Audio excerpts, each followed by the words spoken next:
Hey, welcome everyone. In this video, I'm going to teach you how to make your Asus router also function as a NAS, a network attached storage device. If you want to see the written version of how to get this done, you can find a link to my website in the video description. So the basic principle of the concept here is this. You have an Asus router. I'm only using Asus for this demonstration, how to get it done. So if you're using a TP-Link or Netgear, whatever, sorry, you have to look somewhere else. Focusing on Asus. The concept is this. You have maybe like an external hard drive or a USB stick, and you want to access the files anywhere. So maybe, you're here in the office like I am on my second floor, but I go to the basement, I have my laptop. I don't want to go up 2 stories and get my USB drive and then run back downstairs to my laptop. I want to sit down my laptop and connect over the network to it because this will be connected to my router. That's the principle here. Maybe you're at a cafe and you forgot some files to copy from home.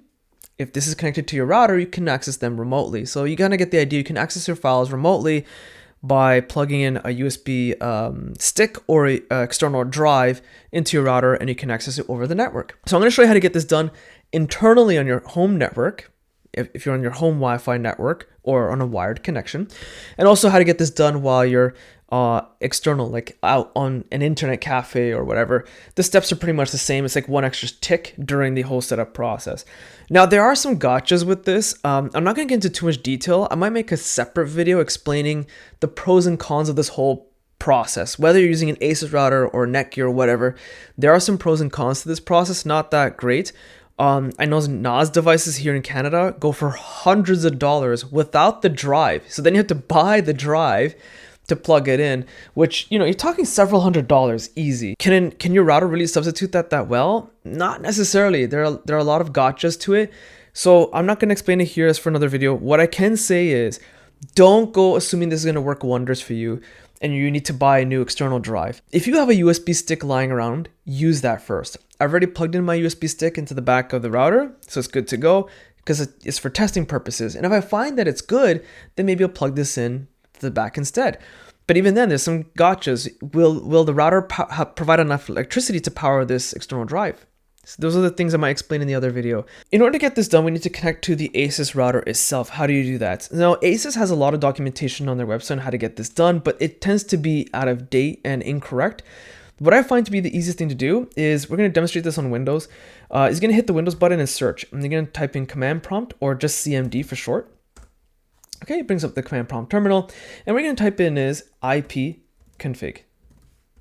Hit enter, and what we're looking for is the default gateway. So we're going to copy and paste this IP address into your web browser and hit enter, and you'll be greeted with the login portal for your router page. As you can tell, my router supports 2 USB ports. I'm only using one, and here's my USB stick for testing purposes.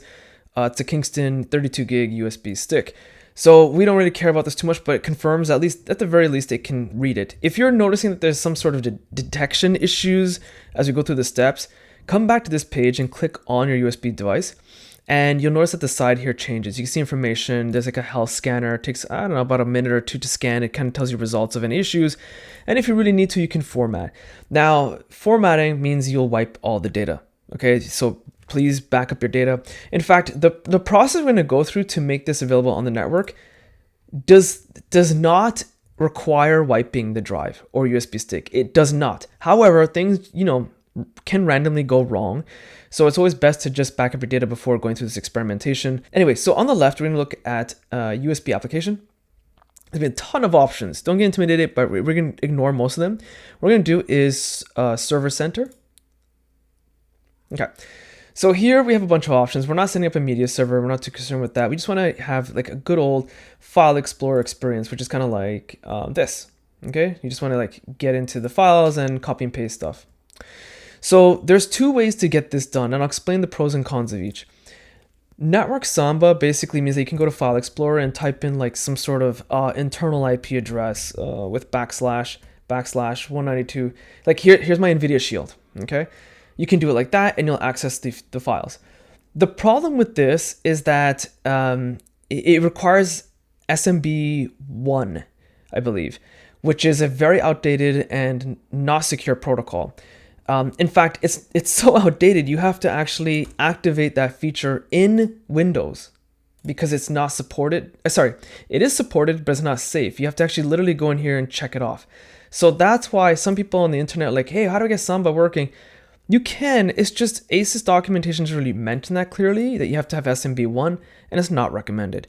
FTP share is a little bit more secure, but there are some pros and cons. But let's go with the setup and I'll explain the challenges you can face here. First things first, we want to turn this function on. Now, here we have an option I was telling you about, enable WAN access. What this basically means is you can access this from anywhere in the world, okay, as long as you have internet.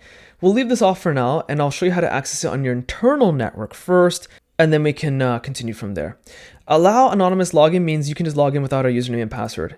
Don't recommend this by any means. Leave this off. Always have a username and password, even if the username and password is test. Like test is the username, test is the password. This is the problem here. So enable TLS, yes or no. If you check yes, and you try to go through this, thing, and you try to access it from here, like through I showed you here earlier, it will not work. Okay, Windows does support TLS. I believe as of today, TLS 1.2, 1.3 is on by default on Windows 11. The problem is, as long as it's on, you can't access it here. Okay, it sucks. You have to turn it off, but that's insecure and that's not good. So my recommendation is always leave it on and download a free file FTP client. I'll show you which one I use. It's called FileZilla. I've used it in enterprise experience when while working as an IT manager. So we'll show you how to get that done. Super easy.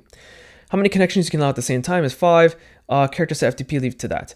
I'm going to create a new user. This is my default one, but I'm going to show you, if there's no users available. Here's the 32 gig USB stick I have. We're going to hit plus to create a new account. We're going to do username is test, password is test.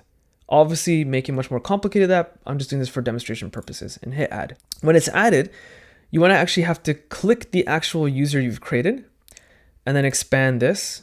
And you might see that there's like some directories here.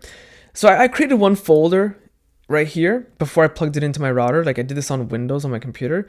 And here's like the main directory you're going to access called testing. So in order to do this, we're going to change it to read write. By default, it's set to no. That means you can't do anything. Okay. Read, if you put yes, that means you can see the data, you can access it, you can't do anything with it, you can't modify it. Write means you can write to the data, read write gives you full permissions, that's what we want. You're gonna hit save. So I'm using Start Page. It's a privacy-based search engine. It's actually based on a lot of algorithms and results from Google search engine, but it's more privacy-based. They're not stealing your data. They can't. You can't even log in. Like your Google account, they can track everything. They can't even do that here. So you type in FileZilla, download it.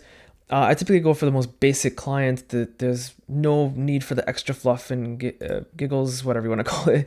Download this, install it. It's a very small, lightweight client, and we'll continue on. Okay, so nowadays you don't really need an antivirus program. As long as you don't do stupid stuff on the internet, you really don't. I'm just using the built-in Windows Defender and it works just fine because I'm safe on the internet. If I try to open FileZilla, I get this warning saying, hey, it might be a virus. You can't open this.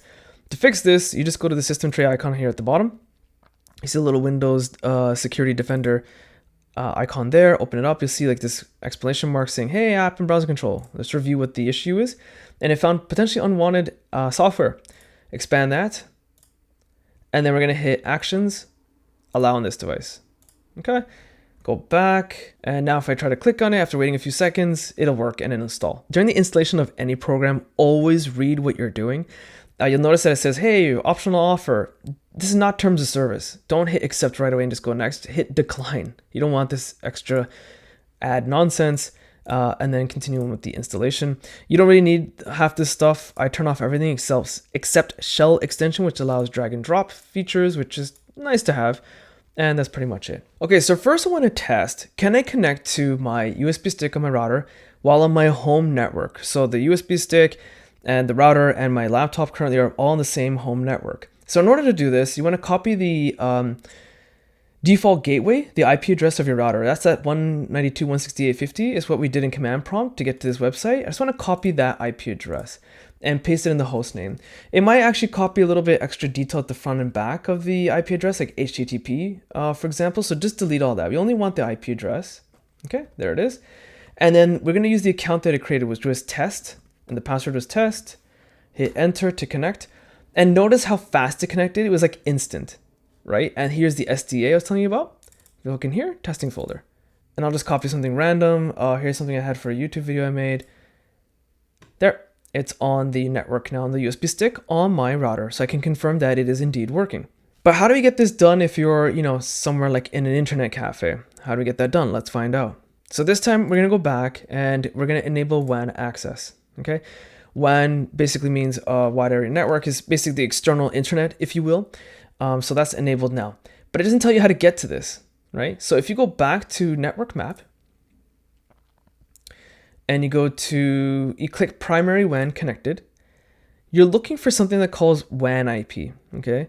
Under WAN IP, there's going to be an IP address, and that's the address you want to copy.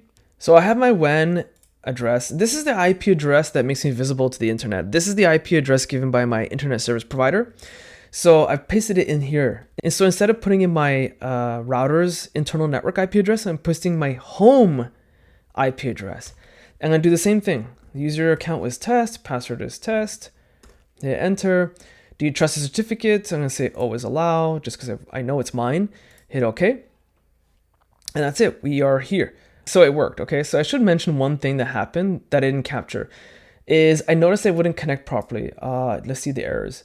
There were some errors that came up. It was just super, super slow. And what I realized that I have Proton VPN connected. Okay. Because what was happening is, because it's going over the internet, right? What was happening is that it was going from my home IP address to Proton VPN's VPN server, then coming back to the Toronto area. So it was causing a super amount of delay and connection issues. The second I disabled my VPN, it works just fine. So I hope you found this video useful. If you did, be sure to check out my website. The link is in the video description. Hit the like button and subscribe. It literally helps my channel grow. And sometimes I have to make these videos after hours because I am a full-time worker. So if you want to hit the super thanks button, which is a little heart icon below the video, it'd be greatly appreciated, but not necessarily. And thanks for watching.